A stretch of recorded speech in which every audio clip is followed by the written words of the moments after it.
Hello બાળકો, આશા કરું છું કે તમારો સન્ડે સારો જાય છે. આજની વાર્તા આ મહિનાની આખરી વાર્તા છે, ચિલ્ડ્રન્સ ડે સિરીઝની. આ વાર્તા છે હિંમત અને બહાદુરીની. તો ચાલો શરૂ કરીએ રાજુ અને ગોલ્ડીની વાર્તા. રાજુ એક નાના ઘરમાં એના મમ્મી, પપ્પા અને નાની બેન સાથે રહેતો હતો. એની પાસે એક બિલ્લડી પણ હતી જેનું નામ ગોલ્ડી હતું. ગોલ્ડી એક નાની જવાન બિલ્લડી હતી જેને ઘરમાં નવી જગ્યાઓ હજી જોવાની હતી. રાજુને ક્યારે ક્યારે ડર લાગતો કે જો ગોલ્ડી ઘરના બારે જાય તો ખોવાઈ ન જાય. રાજુ ઘણી વાર રાત્રે ઉઠીને જોતો કે ગોલ્ડી ઘરે છે કે નહીં. એક દિવસ જ્યારે રાજુ સ્કૂલમાં હતો, કોઈ એક ઘર કો દરવાજો ખુલ્લો છોડી દીધો અને ગોલ્ડી બારે ગઈ અને ખોવાઈ ગઈ. ઘરે આવીને રાજુની બેન એને કીધું કે ભાઈ, ગોલ્ડી તો ઘરે નથી, એ ખોવાઈ ગઈ છે. રાજુ ચિંતિત થઈ ગયો. રાજુએ ઘરના આસપાસ મોહલ્લામાં બધે શોધ્યું, ઝાડોમાં, બાજુવાળાના ઘરે, બધે, પણ એને ગોલ્ડી ક્યાંય ના મળી. જ્યારે એ ઉમ્મીદ છોડવાનો હતો, એને એક હલકીસી મ્યાઉ સાંભળીને રાજુ ખુશ થઈને મ્યાઉ અવાજ પાસે દોડ્યો. ગોલ્ડી ક્યાંય પાસે જ છે. ઓ રે, આમના ઝાડ પર, રસ્તાના સામે. રાજુ એ ગોલ્ડીને જોયું. એ ઝાડ પર તો છે, પણ હવે એને નીચે કેવી રીતે લાવવાનું? રાજુ ગોલ્ડીને જોઈને બહુ ખુશ હતો, પણ નીચે કેવી રીતે લાવે, એને શું કરવાનું? આ આમનો ઝાડ રસ્તાના સામે છે. ટ્રાફિકના ગાડીઓ અને લોકોની ફેરફાર ચાલે છે. રાજુ ડરી ગયો. રાજુ એ ચિંતામાં હાથ કર્યો.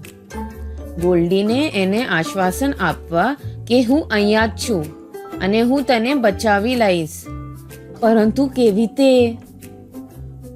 બસ ત્યારે જ રાજુનો એક મિત્ર અલી આવ્યો.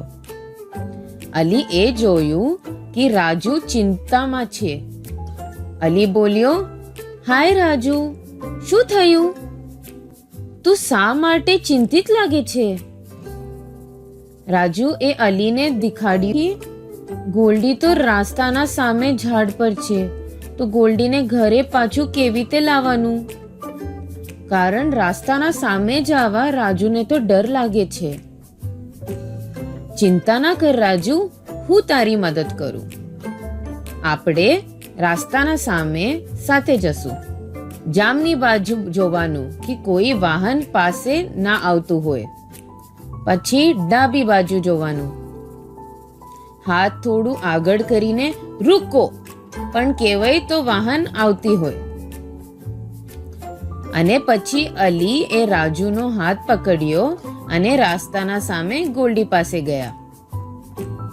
હવે આમના ઝાડના નીચે રાજુ જલ્દીથી ઝાડ ચડવા ચાલુ કર્યું. એને રસ્તાના સામે ભલે પહેલા જતા ના ફવ્યું, પણ રાજુ ઝાડ ચડવામાં બહુ સારું હતું. રાજુ એ તરત ઝાડ ચડીને ગોલ્ડીને ધ્યાનથી નીચે લાવ્યો. અલી બોલ્યો, વાહ રાજુ, મને નથી ખબર તું આટલું તરત ઝાડ ચડી શકે. તું તો ખૂબ બહાદુર છે. મને તો ઝાડ ચડવામાં ડર લાગે. રાજુ આ સાંભળીને થઈ ગયો કે ઈ આ વસ્તુમાં સારો છે. અલી એ રાજુને પૂછ્યું, રાજુ, તને જોયે છે કે હું પાછો તારો હાથ પકડું રાસ્તા ક્રોસ કરવા? રાજુ બોલ્યો, ના, મને લાગે છે હવે હું પોતે જ રસ્તો ક્રોસ કરી શકું છું. મને પહેલા દેખાડવા માટે ધન્યવાદ. થોડા જ ગભરાટ સાથે રાજુ એ ગોલ્ડીને પકડ્યો અને સુરક્ષિત રીતે રસ્તો ક્રોસ કરી લીધો. ઈ રાત્રે રાજુ એની મમ્મીને બધું કહ્યું. મને પહેલા ખરાબ લાગ્યું કે મને રસ્તો ક્રોસ કરવામાં ડર લાગ્યો અમ્મા. દરેક વ્યક્તિ દરેક વસ્તુમાં સારું હોય, પરંતુ દરેક વ્યક્તિ અલગ વસ્તુઓમાં સારું હોય. અમ્મા બોલી, તું ઝાડ ચડવામાં સારો છે અને હવે તે રસ્તો ક્રોસ કર્યો. આ બતાવે કે તું બહુ બહાદુર છે. રાજુ ખુશી અને ગર્વથી સુવા ગયો. ઈ ઝાડ ચડવામાં સારું હતો અને રાજુ પોતાના ડર ઉપર કાબુ કર્યો. બહાદુરતાથી નવી વસ્તુ શીખ્યો.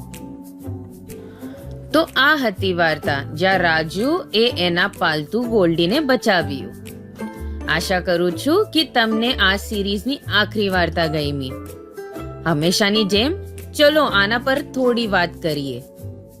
આપણે બધા ક્યારે ચિંતામાં હોય કે આપણાથી જો કોઈ વસ્તુ ના થાય, વાંચવાનું હોય કે કોઈ કલા, ચિંતા બધાને આવે જ. પરંતુ આપણે રાજુ અને ગોલ્ડીની વાર્તામાં જોયું કે આપણા ડર પર કાબુ કરી શકીએ. કેવી રીતે? હિંમતથી. અને હિંમત એટલે બહાદુરીથી. કોઈ લોકોને લાગે કે બહાદુરી એટલે જરા ડર નહીં. તમને ખબર છે મને શું લાગે? બહાદુરી એટલે ઈ વસ્તુઓ કરવાની જેનાથી આપણે થોડા ડરે, ભલે કેટલો ભય હોય. બહાદુર રહેવાનું એટલે આ પણ હોય બીજા લોકોની બેઝિઝક મદદ માંગવાની. કારણ આપણને કોઈ મદદ કરે તો આપણે સમજાઈએ કે ઈ વસ્તુ કેવી રીતે કરવાની, અને સાથે જ આપણે પોતાના ડર પર કાબુ લાવીએ. કઈ નવું શીખતા વખતે. જેવી રીતે અલી રાજુને રોડ ક્રોસ કરવાનું શીખડાવ્યું. જો રાજુ પૂછ્યું ના હોત તો ઈ ના શીખ કેવી રીતે કરાય અને ડર રહેત. યાદ છે રાજુની અમ્મા શું કીધું હતું? બધા બધી વસ્તુમાં સારા ના હોય, પણ બધા કોઈ ના કોઈ અલગ વસ્તુઓમાં સારા હોય. જેવી રીતે રાજુને માર્ગ પાર કરવા નતું આવડતું, પણ ઝાડ પર ફટફટ ચડી ગયો. મને ખબર છે કે તમે બધા બાળકો ચોક્કસ પોતાની અલગ અલગ વસ્તુઓમાં આવી રીતે જ સારા છો. આ છે અમારી ચિલ્ડ્રન્સ ડે સિરીઝની આખરી વાર્તા. અમે આશા કરીએ કે તમને અમારી 4 વાર્તાઓ ગમી. તમને આ વાર્તાઓ પાછી સાંભળવી હોય અને પોતાના મિત્રો સાથે શેર કરવી હોય તો આ વિડિયોઝ YouTube પર જ મળશે. બધા સ્પેશિયલ બાળકો, આશા કરીએ કે તમે પાછા આવશો અમારી નવી વાર્તાઓ માટે. ત્યાર સુધી હેપી ચિલ્ડ્રન્સ મંથ.